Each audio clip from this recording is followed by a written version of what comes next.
Assalamualaikum warahmatullahi wabarakatuh.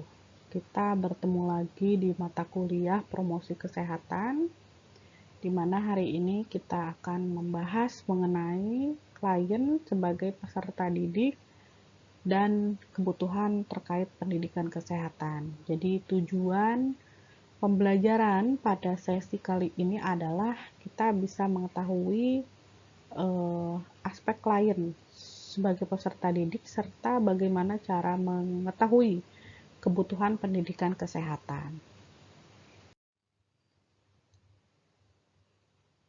Keterkaitan antara kesehatan dan promosi kesehatan ya tentunya sangat erat ya. Promosi kesehatan tidak akan ada kalau memang tidak ada suatu kondisi sehat atau sakit. Jadi di dalam suatu promosi kesehatan ini ada suatu proses pembelajaran yang dilakukan oleh untuk masyarakat ya, sesuai dengan sosial budaya yang ada di masyarakat. Dan proses ini nantinya akan mempengaruhi lingkungan. Nah, proses promosi kesehatan ini dilakukan melalui upaya pemberdayaan masyarakat, sehingga nanti masyarakat ini bisa mampu memelihara dan meningkatkan kesehatannya.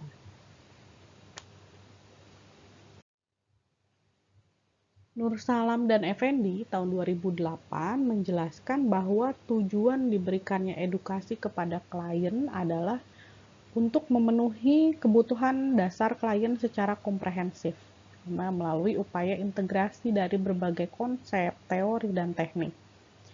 Nah, kalau Porter Perry menjelaskan bahwa edukasi itu nanti punya 3 tujuan. Yang pertama adalah untuk pemeliharaan, yang kedua adalah untuk promosi kesehatan dan pencegahan penyakit, yang ketiga untuk pemulihan kesehatan dan adaptasi klien terhadap gangguan fungsi. Pemberian edukasi ini biasanya dilakukan oleh orang yang lebih tahu dan berpengalaman mengenai apa yang dibutuhkan, serta bagaimana dan apa yang harus dilakukan. Nah, pemberian edukasi ini dia memiliki tujuan tertentu tergantung kebutuhan peserta didik tersebut. Sehingga di sini perawat dituntut harus lebih banyak mengetahui daripada klien. Nah, klien sebagai peserta didik ini bisa beberapa tipe ya kita sebut. Kalau di rumah sakit yang disebut sebagai sasarannya adalah pasien. Ya, sasarannya pasien. Kalau di keluarga, di masyarakat, kita sebut sebagai klien. Gitu. Yang menjadi peserta didiknya ya tadi bisa pasien yang bisa kita lakukan secara individu atau juga bisa berupa kelompok masyarakat tertentu. Ya, jadi ketika kita memberikan edukasi, kita juga harus tahu siapa sasarannya. Apakah individu per individu ataukah suatu kelompok masyarakat? Karena nanti itu yang akan menentukan bagaimana metode dalam edukasi atau pendidikan kesehatan. Ya, tentunya akan beda pendekatannya. Kalau sasarannya hanya individu atau misalnya keluarga yang jumlahnya 3 sampai 4 orang, ya tentunya pendekatannya kita nggak akan, cara berkomunikasi, cara menyapa, termasuk media juga nggak akan sekompleks ketika melakukan edukasi ke kelompok masyarakat yang jumlahnya banyak gitu. Jadi edukasi ini kita berikan bisa per individu ya, bisa juga ke kelompok masyarakat. Kemudian sangat penting juga kita mengetahui karakteristik si peserta didiknya. Ya, dilihat dari usianya. Ya, jangan sampai kita nggak pelajari dulu sebelumnya. Ya, karena ketika kita mau menyusun media untuk yang usianya lansia, yang usianya anak sekolah, itu berbeda-beda. Ya, jangan sampai kita bikin media leaflet yang tulisannya hurufnya kecil-kecil gitu, sementara sasarannya lansia. Ya, jelas itu tidak akan bisa terbaca oleh lansia. Atau kita kasih buklet kepada anak usia sekolah yang hurufnya kayak koran, teks semua gitu. Itu akan membuat anak usia sekolah itu tidak tertarik untuk membaca. ya. Buklet yang dibuat untuk anak usia sekolah baiknya ya full color, berwarna, ada gambar kartun gitu, sehingga itu akan lebih menarik. Nah, itu pentingnya kita mengetahui karakteristik peserta didiknya. Ya, kita sebut peserta didik. Walaupun baseline-nya adalah kesehatan ya, bukan peserta didik seperti di sekolah atau seperti sekarang mahasiswa dan dosen sedang melakukan pembelajaran gitu ya. Nah, karakteristik peserta didik ini adalah di mana pasien atau klien yang membutuhkan informasi lebih dalam mengenai masalah kesehatannya. Nah, pentingnya juga mengidentifikasi karakteristik pasien atau klien lainnya berdasarkan pendidikan. Misalnya bagaimana ya? Misalnya kita identifikasi mayoritas ini berpendidikan tinggi, sedang atau rendah gitu, karena akan menentukan bagaimana isi dari pesannya. Jadi kalau misalnya pesertanya kebanyakan menengah ke bawah pendidikannya, ya jangan sekali-kali kita menggunakan istilah-istilah atau terminologi medis yang terlalu tinggi atau kita sebut sebagai bahasa dewa gitu ya. Jangan gunakan istilah yang terlalu tinggi.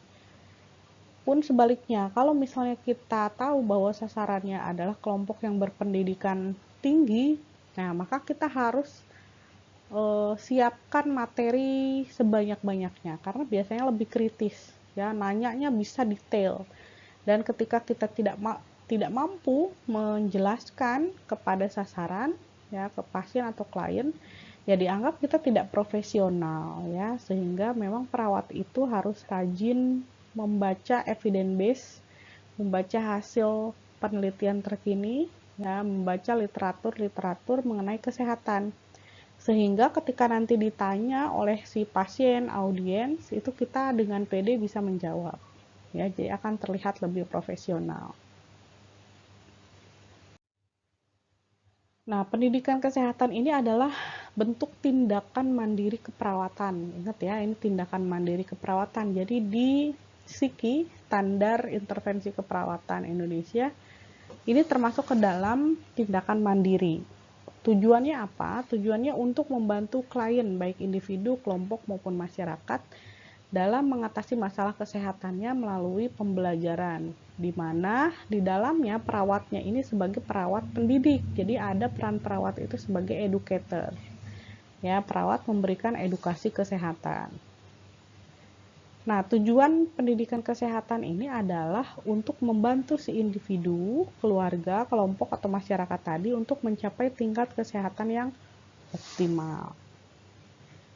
Penkes kepada klien ini bertujuan agar mempermudah klien, keluarga ini bisa mengambil keputusan tentang masalah kesehatannya. Ya, bisa juga untuk meningkatkan gaya hidup sehat pada klien. Ya, sehingga mereka meningkat tingkat pengetahuannya. Nah, sebelumnya di pertemuan sebelumnya sudah saya jelaskan bahwa sumber utama penyakit di era sekarang ini mayoritas bersumber dari perilaku. Ya, entah itu pola makan, pola istirahat tidur, kemudian kebiasaan ya, kebiasaan mengkonsumsi rokok, alkohol gitu, pola makan yang senang tinggi garam, tinggi gula, tinggi kolesterol gitu. Penyakit sekarang mayoritas dari kebiasaan atau perilaku tadi. Maka untuk mengubah si perilaku tadi yang tidak baik, yang bisa menimbulkan masalah kesehatan, maka harus dilakukan edukasi atau promosi kesehatan sebaik-baiknya supaya bisa mencegah masalah tadi ya, masalah kesehatan yang banyak tadi itu bisa teratasi. Ini adalah tujuan Penkes menurut Potter Perry, kurang lebih sama seperti yang sebelumnya ya. Tujuannya supaya untuk pemeliharaan dan promosi kesehatan serta pencegahan penyakit, pemulihan kesehatan, dan mengatasi fungsi gangguan. Nah, bagaimana kita mengetahui bagaimana kebutuhan pendidikan kesehatan? Kita ketahui bahwa yang menjadi sasaran dari seorang perawat itu adalah manusia, ya, dari semua tahap tumbuh kembang. Nah, promkes ini, kebutuhan promkes ini dibutuhkan tidak hanya oleh orang dewasa atau lansia saja, tidak ya, tapi upaya ini berupa continuum of care. Mulai dari sebelum bayi ya, sebelum adanya bayi ya, dari pasangan pria usia subur dan wanita usia subur, sampai dengan ibu hamil, lalu sampai bayi, balita, anak SD, anak usia sekolah ya, anak remaja, dewasa, sampai dengan lansia. Nah, upaya promosi kesehatan itu di sepanjang ini. Nah, bagaimana kita menentukan kebutuhannya? Ya harus ada yang namanya pengkajian. Ya, pengkajian terhadap masalah kesehatan. Apa yang diperlukan untuk diberikan edukasi? Ya, kita kaji. Perlunya apa?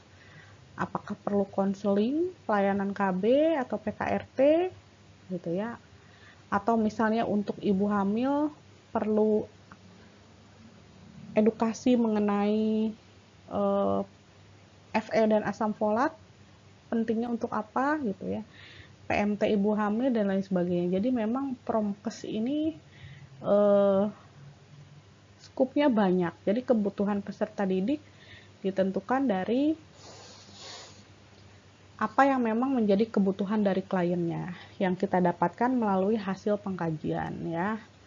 Atau misalnya bagi bayi, apa yang kita perlukan? Apakah bagaimana mengajarkan cara pembuatan MPASI, bagaimana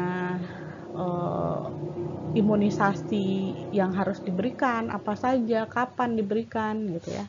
Atau bagi balita, bagaimana ASI eksklusifnya, imunisasi dasar lengkapnya, penimbangannya, MTBS-nya, atau pada anak usia sekolah, biasnya atau penyakit-penyakit yang sering terjadi pada kelompok anak usia sekolah ya, misalnya karies, diare, dan lain sebagainya. Atau remaja misalnya terkait masalah kesehatan reproduksi, masalah gizinya, atau kasus-kasus penyakit yang beresiko terjadi pada kelompok remaja gitu ya. Nah, pada usia dewasa, nah itu mulai digali kebutuhannya terkait penyakit yang sering terjadi pada kelompok dewasa. Apakah itu prehipertensi, diabetes, gastritis, gout, dan lain sebagainya. Juga pada lansia, ya perlu digali. Penkesnya tentang apa? Apakah tentang penyakit degeneratif pada lansia ya, atau penyakit yang ditimbulkan akibat proses penuaan, hipertensi, jantung gitu ya. Itu menjadi poin atau tema di dalam pendidikan kesehatan yang bisa diberikan gitu. Jadi apa kebutuhannya ya tergantung sasarannya siapa, masalah yang terjadi saat itu apa gitu. Jadi bisa meliputi tahap tumbuh kembang dari sebelum bayi itu lahir, dan tahap persiapan ya, tahap persiapan memiliki bayi sampai dengan lansia. Ini adalah upaya promkes yang bisa dilakukan. Nah, bentuknya bagaimana? Ya, tadi tergantung kebutuhannya, materinya tentang apa. Sehingga itu akan menentukan bentuk upayanya seperti apa. Bisa capacity building, bisa advokasi kesehatan, bisa penyuluhan kesehatan, bisa konseling, bisa pendidikan kesehatan, bisa pemasaran sosial, ya, penggerakan masyarakat, kemitraan, bina suasana kesehatan. Nah, ini bisa dilakukan. Tapi memang yang paling sering adalah penyuluhan kesehatan, pendidikan kesehatan, konseling. Tapi kalau misalnya ke masyarakat, ya pemasaran sosial. Nah, di luar itu semua, supaya bisa tercapai tujuan promosi kesehatan, maka perlu ada advokasi. Mengadvokasi apa? Mengadvokasi peraturan. Jadi agar diikat oleh suatu yang namanya peraturan.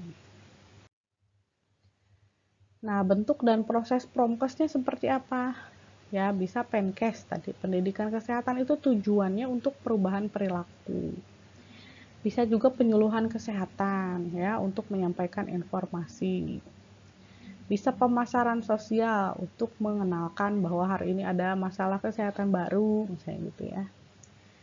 Bisa bina suasana, ya, membuat suasana kondusif, bisa penggerakan masyarakat, bisa kemitraan, bisa advokasi. Nah, ini adalah bentuk proses promosi kesehatan. Nah, strategi dasarnya bagaimana? Nah, biasanya ketika akan mengupayakan promosi kesehatan itu membangun kemitraan dulu, ya, dengan masyarakat ataupun dengan CSR. Ya, dengan masyarakat kita bangun kemitraan, lalu juga kita jalankan advokasinya. Jadi kita meminta untuk ada atau dibuatnya suatu kebijakan, ya.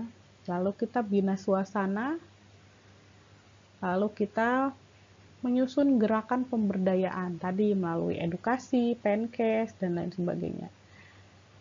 Nah, lalu kita ajarkan bagaimana cara menerapkan perilaku untuk mencegah dan mengatasi masalah kesehatan, sehingga masyarakat akan secara mandiri, jadi tidak ketergantungan kepada pemerintah, kepada pelayanan kesehatan gitu ya, sehingga masyarakat tuh bisa menolong dirinya sendiri ketika sakit. Ini strategi dasar untuk promkesnya. Nah, di dalam promosi kesehatan ini ada level of prevention atau tingkat pencegahan penyakit. Kita menganut dari level and Clark bahwa ada 5 tingkat, ya, 5 levels of prevention dalam perspektif kesehatan masyarakat dan tingkat pelayanan kesehatan. Itu ada health promotion, ya, peningkatan atau promosi kesehatan. Ada specific prevention, perlindungan khusus, misalnya imunisasi atau vaksin. Ada early diagnosis and prompt treatment, ini diagnosis dini atau pengobatan segera. Ada disability limitation, untuk mengurangi terjadinya kecacatan. Dan ada rehabilitation atau pemulihan. Nah, upaya promosi kesehatan ini ada di semua tingkatan ini. Ya, jadi biasanya promkes itu dilakukan melalui 5 level ini. Jadi seperti yang sudah diajarkan sebelumnya bahwa yang namanya upaya promotif ini ada di semua level, ya, ada di semua rentang sehat maupun sakit, ya, bahkan pasca sakit pun di rehabilitation ini ada upaya promotifnya. Nah, ini tadi yang sudah dijelaskan, ya, bahwa ada 5 level prevention di dalam promosi kesehatan, di mana si 5 level ini akan berdampak pada satu perilaku hidup bersih sehat atau PHBS kita sebut, ya. Lalu juga bisa meningkatkan derajat kesehatan masyarakat, lalu memotivasi masyarakat untuk menjaga kesehatan, ya, mendorong provider untuk melakukan diagnosis yang benar, lalu pengobatan yang tepat dan mengurangi komplikasi lebih lanjut. Nah, ini juga akan dipengaruhi oleh komitmen dari pimpinan daerah, baik eksekutif maupun legislatif. Nah, ini harus dijalankan mulai dari tatanan masyarakat, pelayanan kesehatan, sampai dengan pemerintahnya. Jadi kalau misalnya hanya mendorong si pelayanan kesehatan untuk melakukan upaya promkes, tapi tidak dibarengi dengan komitmen dari pemerintah dan niat dari si masyarakat itu sendiri, akan susah dilakukan, ya.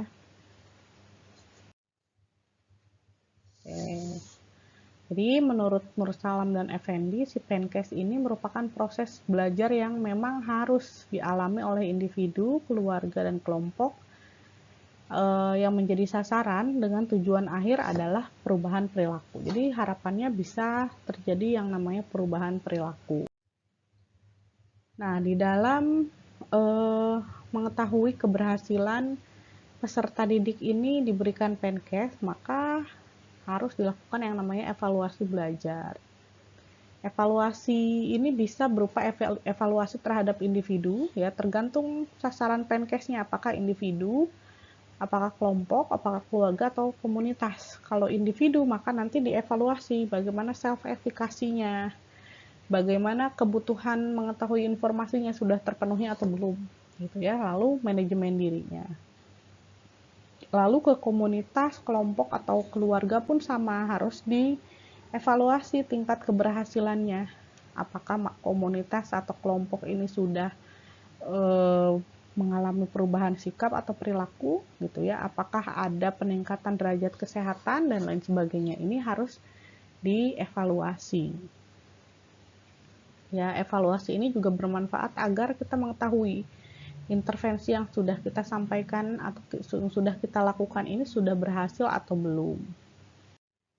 Oke, baik, ini adalah materi mengenai kebutuhan peserta didik terkait promosi kesehatan. Ya, terima kasih atas segala perhatiannya.